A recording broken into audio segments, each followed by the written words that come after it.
The broadcast is now starting. All attendees are in listen-only mode. Well, welcome everyone. My name is Maria and I'm the training coordinator here at the Central Pennsylvania Food Bank. We are welcoming all folks near and far, but not so near because during these times we can't be. So we are going to be recording this session so that you can watch and listen at your convenience. But we are very much appreciative for all that you do for our seniors in need. We are treating this as an NPR training session. We are just going to have so much fun with this civil rights training that is required year after year. I am here with my good friend, Adam Peterson, Senior Programs Manager. Woo-hoo, give it up. Woo! And we can hear you. Crickets, I tell you. Crickets. Crickets. I tell you. All right, ladies and gentlemen, without further ado, it is the 2020 Civil Rights Training. Adam, take it away. That may have been the best introduction anyone has ever given me. Thank you so much, Maria, for the very, very formal introduction that you provided. I truly do appreciate it. Of course. I'm putting my mask on. Okay, yeah. When we do have our masks on, we are 6 feet apart, just so everybody knows. We are following state guidelines. We just wanted to make sure that we threw that out there. Thank you to everybody for partaking in this training. Thank you to everybody, for continuing to facilitate the CSFP and elder share programs to get food to seniors in need. As Maria said, this is going to be the NPR version. We are back and better than ever. Maria Casabella, Adam Peterson, just going to make sure that we do this to the best of our ability so that you guys can have the civil rights training completed. We know that this is everyone's favorite training of the year that they do. Of course it is. Absolutely, including ours. But we just want you guys to know that we're going to get through this as fast as possible. And that, if there are, anything that you need articulated after the fact, that you can reach out to either of us and we will be happy to go into further detail. So without further ado, here is the agenda for today's training. Civil rights coverage and legal authorities areas of compliance are these topics: assurances, public notification, racial and ethnic data collection, limited English proficiency, disability discrimination, equal opportunity for religious organizations, civil rights training, complaints of discrimination, compliance reviews, and resolution of non-compliance. These are some riveting topics, Maria. Oh my goodness, yes they are. Can you hear me? I can't hear you through the mask.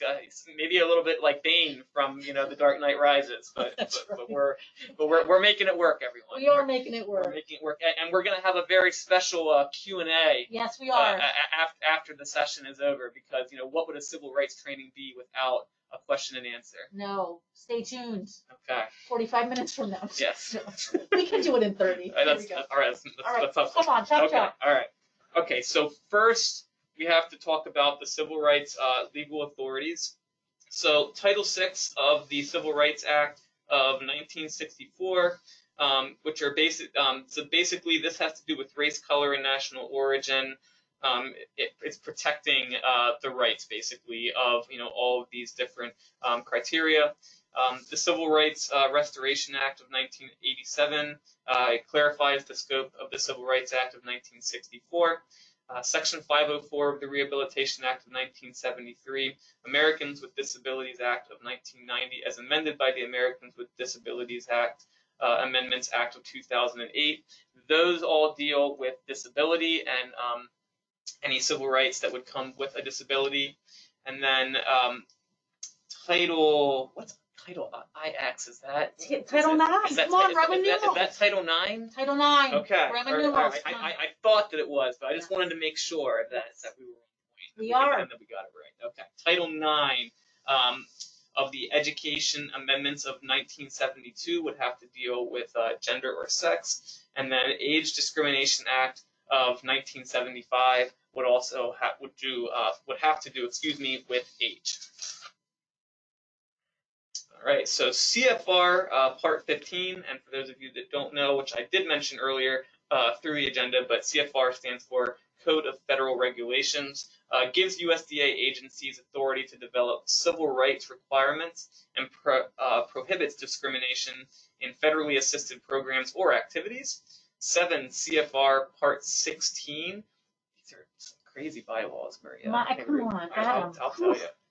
All right. Equal opportunity for religious organizations gives equal footing to religiously affiliated organizations. 7 CFR Parts 247 and 250 is CSFP, Commodity Supplemental Food Program. There we go. That is why we are all here. And then sections 4A and 5 of the Agriculture and Consumer Protection Act of 1973, Public Law 93 through 86, as amended, CSFP, Commodity Supplemental Food Program. Perfect. There it is again, right there. All We're going to right. send you all of these Code of Federal Regulations that you can. I was going to say, you could browse. That could be some leisurely reading that Yes, we're all yes. doing while we're in quarantine. That's right. You know, and while we're self-isolating. No, Yes, we're no. not going to do Nope. that. Let's Okay. get to the Let's case. just continue. Yeah. Yeah. Good idea. Crickets again. Civil rights legal authorities. All right, so we're going to continue with 28 CFR Part 35. I wonder who writes all of these. Seriously. Covers non-discrimination on the basis of disability by state and local governments. Executive Order 13166, in quotations, improving access to services for persons with limited English proficiency, which was amended on August 11th of 2000. And then guidance to federal financial assistance recipients regarding the Title VI prohibition against national origin discrimination affecting persons with limited English proficiency, 79 Federal Regulation number 229 on Friday, November 28, 2014, United States Department of Agriculture, LEP policy guidance. Very I good. sound like a Second Circuit judge. Yes, you reading do. this. You do. Yeah, it sounds Very like much. we know the law. Very This authoritative. is the CSFP law. It is. It is. But we're actually, this is so good that they've done that. If Mhm. not, where would we be today? Absolutely. We need it. We need it. Okay. Civil rights legal authorities. All right, next slide. USDA Departmental Regulation 4330-2 prohibits discrimination in programs and activities funded in whole or in part by the United States Department of Agriculture. FNS, and if you needed to know, that stands for the Food and Nutrition Service. Instruction 113-1 and Appendix C provides information on civil rights compliance and enforcement. There it is. All right, so now we're getting into the meat and potatoes Yeah. of our presentation here Getting on hungry, Adam. civil rights. Here we go. We were talking about salt and pepper right before this, That's Maria. right. All right, Here so we're it going is. to add a little flavor. That's right. Okay, so what is discrimination? So discrimination is the practice of treating persons differently because we have grouped them in our minds according to our prejudices. You cannot discriminate based off of race, color, national origin, age, sex, or disability. I guess I should say and disability, not or. Okay. Just make sure we have that clarification. Yes, yes. All right. So assurances, all right? So to qualify for federal financial assistance, an application must be accompanied by a written assurance that the entity to receive financial assistance will be operating in compliance with all non-discrimination laws, regulations, instructions, policies, and guidelines. The civil rights assurance in these statements are in the signed distribution agreement that each senior programs partner has with the Central Pennsylvania Food Bank. So I did just want to clarify that. All of that is in writing with the distribution agreements that all of you currently have. And then a civil rights assurance statement must be incorporated in all agreements between the sub-agency, which is you, and the lead agency, which is us, and you do have those. Good to know. Right. Public notification. Program availability for public notification, that would be the CSFP outreach flyer that you have that you would need to display during a distribution, and Maria is now going to incorporate that into our presentation and show you exactly what that looks like. There it is. Wonderful. And all of you should have a copy of that, and that should be displayed during a distribution. If you do not have a copy, then let me know, and we will send you one, but we are also planning to send an attachment of this after the training is completed with the recording. So just wanted to let everyone know about that. The program rights and responsibilities is the applicant rights statement. So Maria is just on the ball. This is why this is NPR quality, folks. It is just high quality. Absolutely, it is just upper echelon. So we are going to now show you that, which is already on the screen, and Form 102020 for CSFP applicants' rights and responsibilities. That needs to also be displayed during a distribution. All right, and then the policy of non-discrimination, that would also be the applicant rights statement. And then last but certainly not least, the procedure of filing a complaint, which is the civil rights complaint form, which once again, Maria just on the ball, top quality. This is the 6-page civil rights complaint form that you should have displayed during a distribution. We also have this in Spanish, if I'm not mistaken, so we would be able to provide these forms to you in Spanish if you would need them in Espanol. Very good. Okay. All right, next slide, Maria. So, elements of public notification. So, program availability. Make sure that they know that when they are signing up for the program that they are making a commitment to pick up the box every month. That's really important, and we want to make sure that the seniors know that they're there to pick the box up every month when they're signing up for this program. And we also want them to know about their program rights and responsibilities and the steps necessary for participation. That's really important. Complaint information.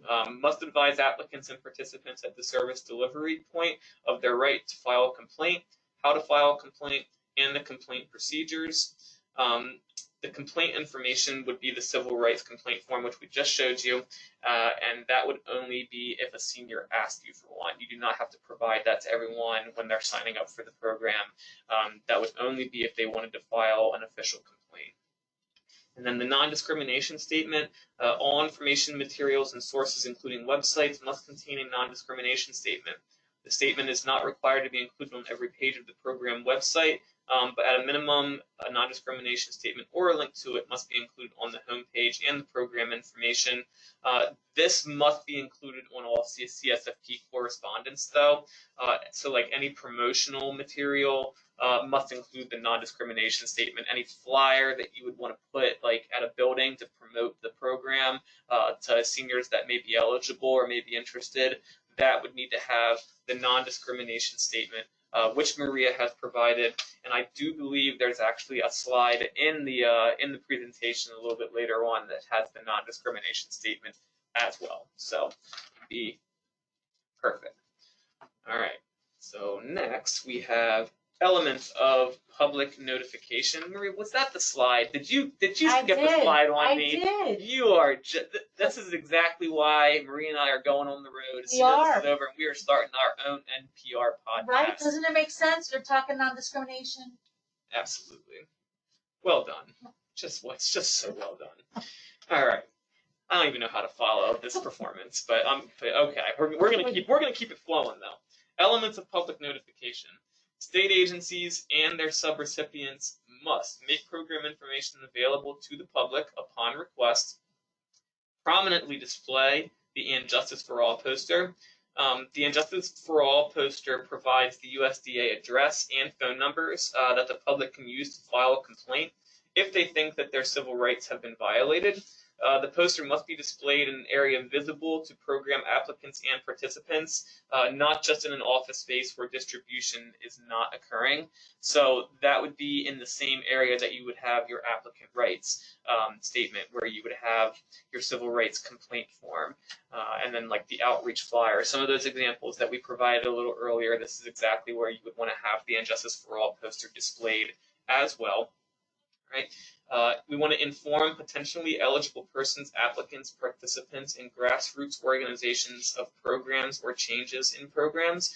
So that's just giving periodic updates on different changes to the program. So if there are updates that need to be had, there haven't been any new updates lately, have there? No, that is me being facetious to the finest. There have been a lot of updates and a lot of changes lately, which all of you have done a fantastic job acclimating to. So thank you so much for that. But we want to make sure that we're providing those updates when needed. Convey the message of equal opportunity in all photos and other graphics that are used to provide program or program-related information. And then provide appropriate information in alternative formats for persons with disabilities and in the appropriate languages for LEP persons. So, for example, you could show participants of different races and genders attending or utilizing the services at your facility, would be a perfect example to articulate that. Perfect. Sounds great, Adam. All right. Good. Fantastic. We're already, what are we, 13 slides in? We 14 are. slides in? I mean, we are just plugging along. Plugging away. Absolutely. Fantastic. So just wanted to let you know, too, the non-discrimination statement, you can have abbreviated versions of the non-discrimination statement. So all you would need to include is this institution is an equal opportunity provider. Simple as that. The Spanish version is on there as well. And then if you needed translations for other languages, you can follow this link at the bottom here where 22 non-English languages at part here and of the slide, and you can go and find other languages that will also provide you with this abbreviated version of the non-discrimination statement. Perfect. Here we go. All right. Here is a copy of the new and improved and Justice for All poster. Yes, it is, right here. Good Lord. It is brand new. All of you should have received a new copy of that And Justice for All poster. And if you have not, then please reach out to myself or Maria. We do have some copies available that we can send to you. So if you need that, don't hesitate to reach out. There we go. All right. Race, ethnicity, and data collection. So state agencies and local agencies or other subrecipients that operate CSFP must collect and maintain racial or ethnic data to determine how effectively FNS programs are reaching potentially eligible persons and beneficiaries. Collecting and maintaining racial and ethnic data is completed when you're completing a seniors registration form. The state agency, which is the Central Pennsylvania Food Bank, then complete the task of collecting this information from all of you and storing it in our database known as Link to Feed. State agencies must establish a system for the collection of the racial and ethnic data of each person applying for and receiving benefits as a means of monitoring civil rights compliance, and your compliance is by doing that on the registration form, as I just stated. Right? Race and ethnicity data collection. Data should be collected at the point of application and retained at the service delivery area. Applicants shall be assured that the information is required for and used for statistical purposes only and has no effect on eligibility criteria. This is only for stats. The USDA really just wants to know who they're serving and where, and that is why the race and ethnicity questions are asked. And if an applicant does not consent to the self-identification method, staff will determine the applicant's race or ethnicity through visual observation and mark the applicable category. All right, continuing with race and ethnicity data collection, state agencies must ensure that documentation for the data collected by the local agency or other subrecipient is on file and maintained for the required 3 years. We ensure that access to data is limited to authorized personnel, and then use Form FNS 191, racial or ethnic group participation, commodity supplemental food program to record and submit to FNS racial or ethnic participation data for CSFP households. That is a lead agency form, so none of you have to worry about FNS Form 191. We take care of that. And the sub-agency does not have to worry about providing that information to us. We do that, so I just wanted to make sure that I clarified that in case anybody was wondering what that was, or if you needed it. Right. Race and ethnicity categories, 2-question format, ethnicity, Hispanic or Latino, or not Hispanic or Latino. And just so that everyone has clarification on this as well, Hispanic or Latino is not considered a race in the United States, which is why it's asked if your ethnicity is Hispanic or Latino. We do get some questions on that from time to time. So did just want to articulate that. And then race, you can select one or more of the following. If you're just one race, then you would pick, the one that you are. If you are mixed descent, then you could, pick the multiple, background choices that are provided. So we have American Indian or Alaskan Native, Asian, Black or African American, Native Hawaiian, or other Pacific Islander, or white. Pacific Insider. That sounds. What do you? I don't that know. where we? I don't know. That's what I was going Hawaii with. 5-0. What do you think? Great show. Okay. So LEP requirements. Moving right along. Limited English proficiency. Title VI and its implementing regulations. Executive Order 13166 and USDA LEP guidelines or guidance require federal agencies and recipients, state agencies, which would be you, local agencies or others, or I'm sorry, state agencies would be Department of Agriculture. Local agencies would be us, and then subrecipients would be you. Right, Maria? Yeah, do I have that right? right. Okay. To take reasonable steps to ensure meaningful access to their programs and activities by limited English proficient persons. So I do have the registration form in Spanish. So if anyone would need that, then please reach out so that you could have that documentation in Spanish. If you need the form in other languages, you can let me know, and I can try and reach out to some contacts and see if we can accommodate that request. I actually also, though, do have the form in Russian, which is an improvement from last year. Last year we did not. Oh, wow. We did not have it in Russian, and I believe we have it in Mandarin. I believe we have it in Mandarin as well for any Chinese-speaking folks that would want to, sign up for the program. So if anyone would need any of that information, please just let me know. Perfect. So who are persons with LEP? Individuals who do not speak English as their primary language and who have a limited ability to read, speak, write, or understand English because of their national origin. Right. What is meaningful access? Meaningful access is accomplished by providing competent, accurate, timely, and effective language services at no charge to individuals with LEP when accessing recipient programs and activities. Failure to provide meaningful access to persons with LEP could be discrimination on the basis of national origin. So an LEP plan for meaningful access is basically a strategy for organizations to identify LEP persons who need language assistance, ways the assistance will be provided, training staff to facilitate, those ways that they're providing the assistance, and then providing notice and monitoring and updating their plans as needed for those individuals. LEP and program access. So factors to consider when ensuring meaningful access: number of proportion of LEP persons eligible to be served or likely to be encountered within the area serviced by the recipient, frequency with which LEP individuals come in contact with the program, nature and importance of the program, activity, or service provided by the program, resources available, and their costs. So, for example, if you find that you have a large number of Hispanic individuals in a district, program materials must be made available in Spanish and ensure that you have the Spanish language interpreters available for applications. You don't want Spanish-speaking folks to come in and then you're turning them away because you can't understand them. That would be discrimination. So you need to find adequate means to make sure that those people can be served and that they can be registered for a box.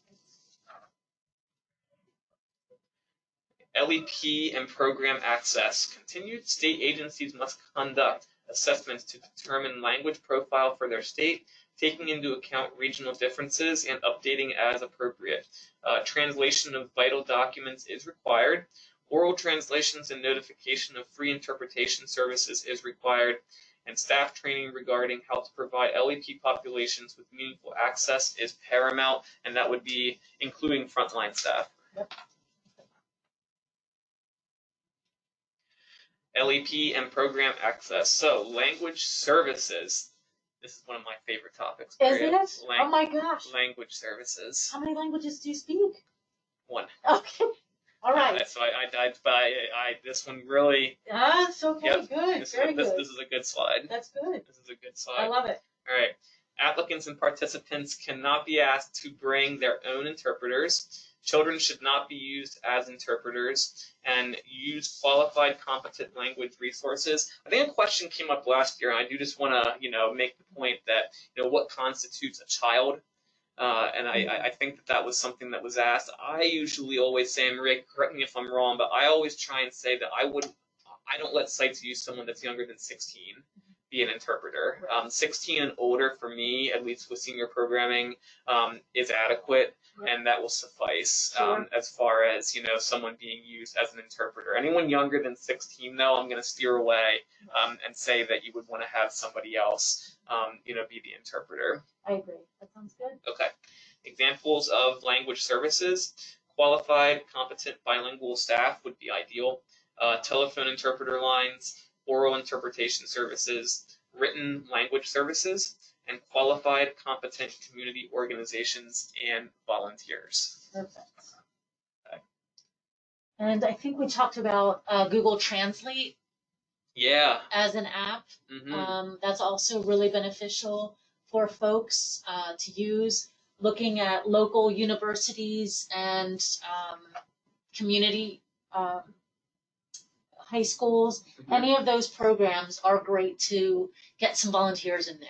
And I'll throw a shout out to Penn State University. I know that we have a large Chinese speaking demographic up in Penn State at one of our sites, and Penn State University has sent some assistance with translators and interpreters awesome. to help translate and to help sign people up. That's awesome. Yep. So just those are the types of resources that are available that you can use. And once again, if you have any questions or need help finding interpreters or need assistance, you can always reach out to myself or Maria, and we will do our best to try and find someone locally for you. Sure.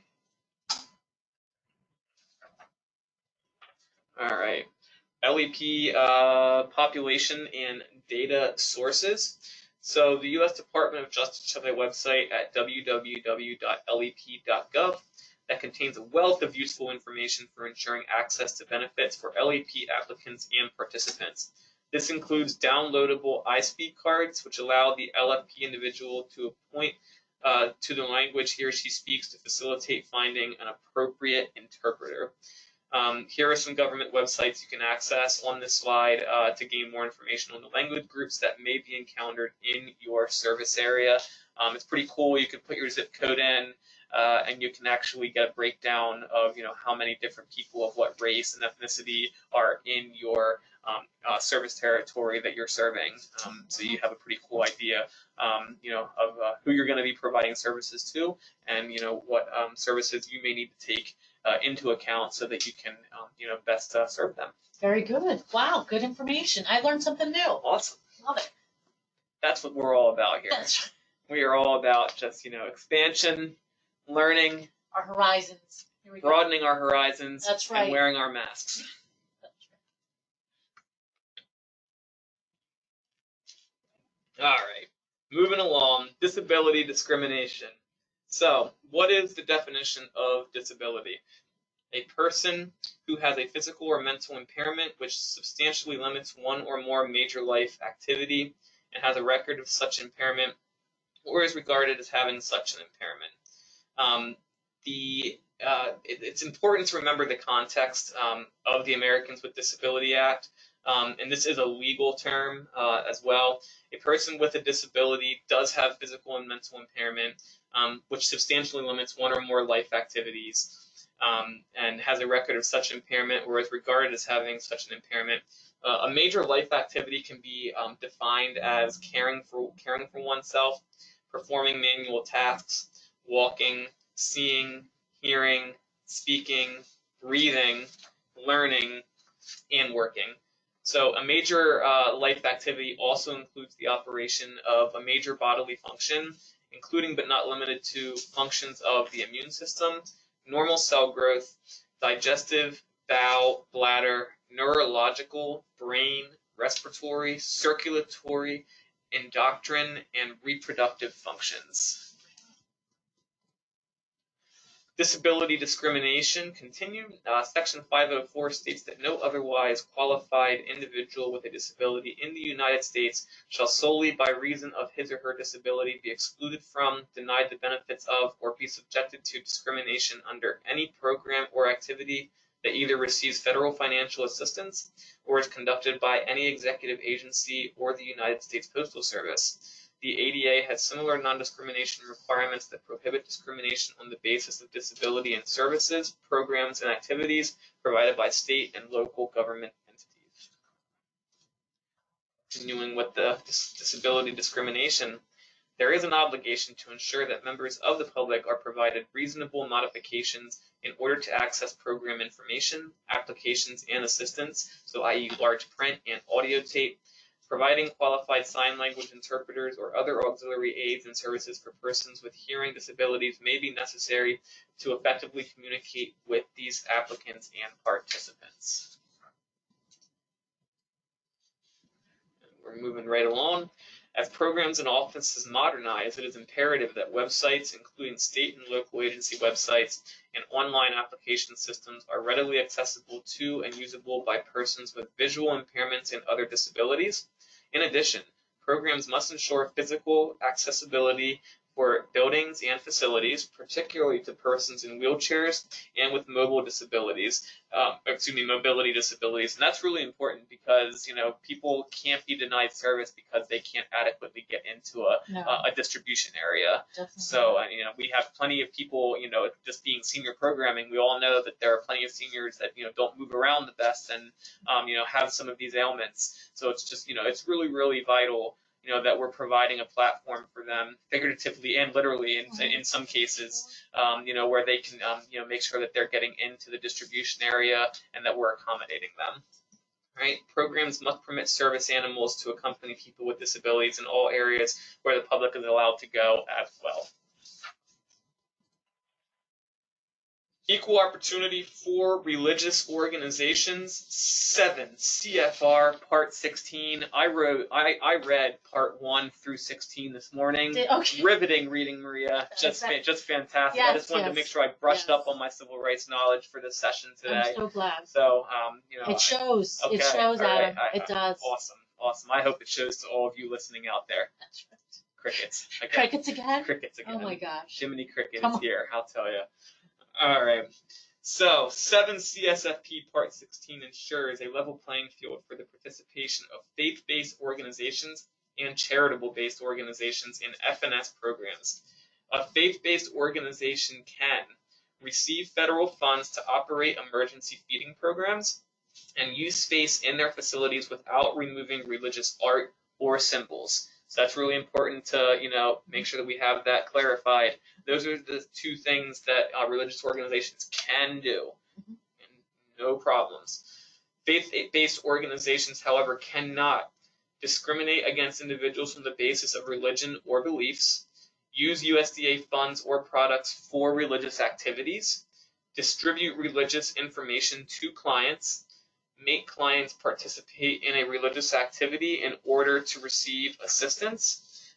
That's just really important. Those are the, some of the areas where USDA is pretty strict, and they are not going to, have, any of that, any funds being used in that way or anyone being denied service because they, don't, practice the same religion possibly that's going on, at that church. Right.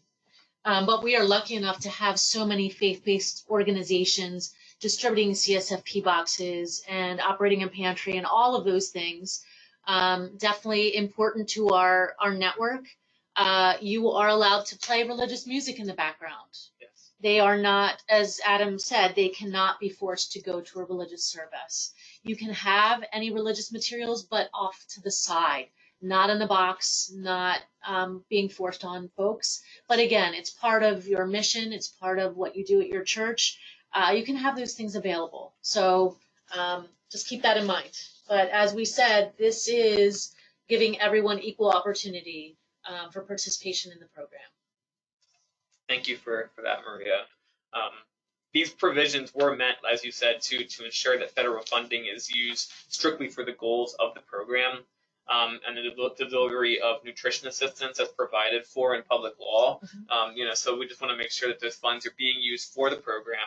As it applies to FNS food distribution programs, USDA funds, they can't be used to, give out, religious information or being forced upon anybody. So that's really important to, articulate.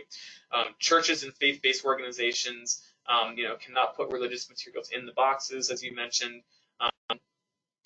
or meeting a pastor, can't be a condition of receiving USDA commodities.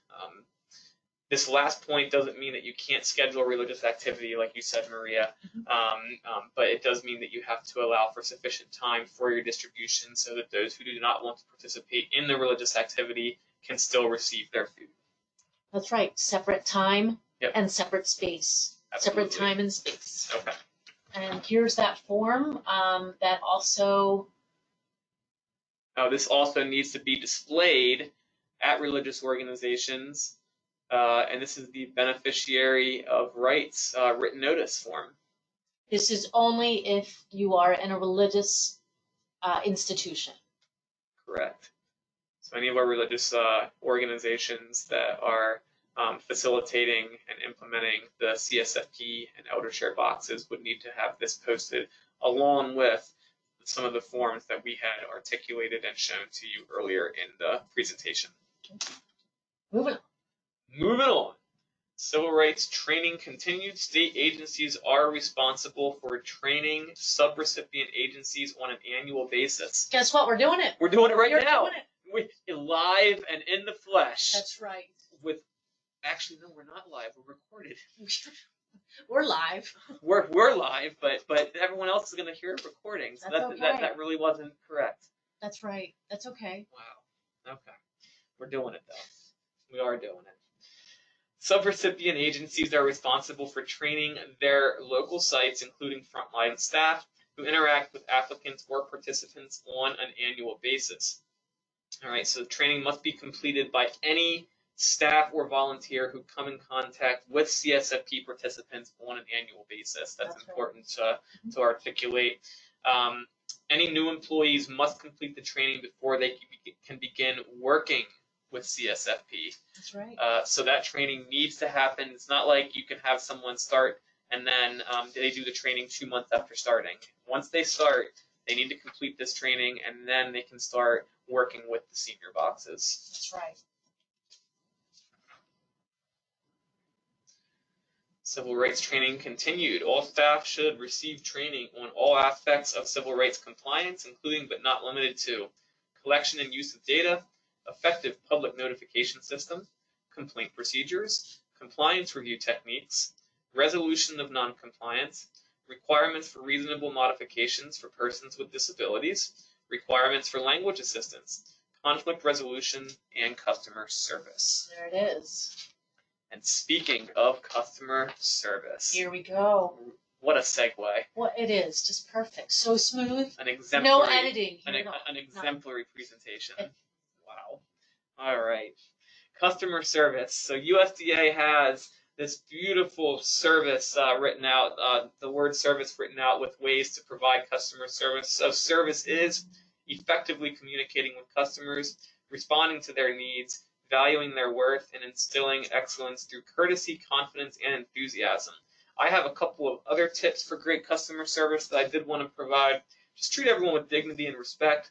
Welcome them with a smile. We always love to see those beautiful smiling faces of our partners, and I think that opens the door just for a beautiful exchange, from you to the seniors that we serve. Explain any and all questions in a non-threatening voice and manner. Tone is obviously very important. Explain all of your policies and make sure applicants and participants understand their rights and responsibilities. Recognize when stress creates a problem and find ways to cope with the situation in a calm manner. Don't feel that you need to have the last word. That is really important because we very, very frequently, we always, especially in society these days, it seems like everyone always wants to have the last word. Don't feel like you need to do that. Recognize that everyone is different and your clients will have varied needs and limited resources. And then notice when a person feels that they have been treated rudely and acknowledge that feeling. Take steps to improve the situation. Be polite and empathetic and avoid sarcasm. And above all, just be nice. That's right. You know, This is the whole thing. kindness and being nice goes a long way. Yeah. And you know, I think that just being nice and just having a smile on your face and being opening, that is just something that we can all do a little bit more of. That's right. But be nice, and I think that you'll be providing great customer service if you do that. Absolutely, and we know they do. Absolutely. Conflict resolution. So if we have a conflict, here are the ways that we want to try and deal with that and combat that. Identify the problem. You want to identify the problem based on the information the customer gives you. And before I start in on that, it's important to have a written and posted policy for dealing with unacceptable behavior and conflicts. That's really important. So just wanted to throw that out there. So after identifying the problem, we want to determine a solution. Depending on the specifics of the conversation and your knowledge of your organization, the solution may involve calling the customer again. You want to gain approval from the customer. If the customer does not agree to the proposed solution, it will resolve nothing. So you want to make sure that they agree with the ways that you are trying to combat and fix the problem. Make an agreement. You and the customer should determine what it is that needs to be done, when it needs to be done, and by whom. If it is not possible, then suggest an alternative, and then follow up. Personally, make sure that the customer has been satisfied and provide feedback. Pertaining to some of the posted policy notes that you could have, here are some examples. So when answering the telephone, always clearly introduce yourself and never interrupt the caller. Be patient and give the client the opportunity to explain what happened. Be understanding. An angry client requires the most empathy. Don't be judgmental. Respond in a calm manner.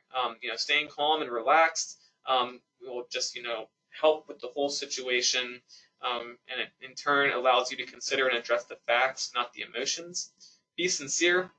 It's always okay to apologize to the client for its inconvenience, even if you feel that the problem is not your organization's fault. And just be aware, if you feel that you are being threatened or violence is possible, then get help immediately. And we'll hope that that never happens. All right, complaints of discrimination. Complaints must be filed within 180 days from the alleged act of discrimination, with exceptions. Complaints may be written, verbal, or anonymous. State agencies or subrecipient agencies may develop their own complaint forms, but the use of such forms cannot be a prerequisite for acceptance. A separate civil rights complaint log shall be maintained by the state and subrecipient agency, and confidentiality is extremely important and must be maintained at all times. That's right. Very important. All right. Next slide. Complaints of discrimination. Complaints based on all protected bases must be forwarded to FNS Civil Rights Division within 5 calendar days. So if you receive a civil rights complaint, even if it's about you, that needs to be sent in within 5 calendar days. And then the USDA discrimination complaint form is at this link in English, and then another link in Spanish, but we did provide you with that earlier, and then we're also going to send you a copy of that in the email with the recording after the fact. All right, next slide. Compliance reviews. Examine the activities of state agencies, subrecipients, and local sites to determine civil rights compliance. FNS civil rights and program staff review state agencies. State agencies review their subrecipients, and subrecipients review their local agencies. So it comes the whole way down. The USDA will do a review on the Department of Agriculture or the state contractor doing the program. The state contractor will do a review on the lead agency, which is us. The lead agency will then do a review on you, the sub-agency, to make sure that you're doing what you're doing. So it really is a trickle-down effect throughout all of the ranks, basically from up in DC and then the whole way. That's right, top down? Yep, the whole way down to the sub-agency level, so top down. Significant findings must be provided in writing to the reviewed entity and to the FNS. And then compliance reviews. There are 3 types of compliance reviews, which we'll review here: pre-award compliance reviews, routine, which is post-award compliance reviews, and then special compliance reviews. All right, so a pre-award compliance review. This would be a facility inspection and training that occurs for new sub-agency and new staff at existing sub-agencies. So a lot of you, have had me come out and do a training when you were new to the job. So, you've seen me do one of these, it's just something that needs to be done that we were discussing, for all new staff. Or if you're a new agency, I'll come out and I'll do a facility inspection, make sure that the facility's in tip-top shape, which most of you, keep all of that, the facility's looking really good. But, I do that as well for the pre-award compliance review. If we have a routine or post-award review, this is FNS and state agencies must conduct routine compliance reviews as identified by FNS Instruction 113-1. I read about this morning too, Maria. Oh my gosh. And program-specific regulations and policies. Assess all of the civil rights compliance areas. So sample post-award review questions could include: do printed materials contain the non-discrimination statement? Is the Injustice for All poster displayed appropriately? Are program informational materials available to all? Is data on race and ethnicity collected appropriately? How are applicants and participants advised of their right to file a civil rights complaint of discrimination? And are reasonable modifications appropriately made for people with disabilities?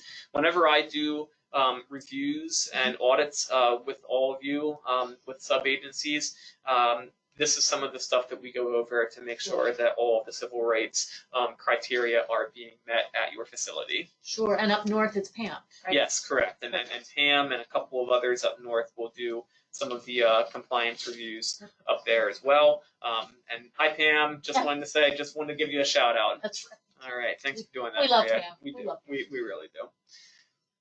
All right, and then we have one last one, which is a special compliance review. This may be scheduled or unscheduled, is to follow up on previous findings of noncompliance. So these only happen when not so good things were found at a previous review.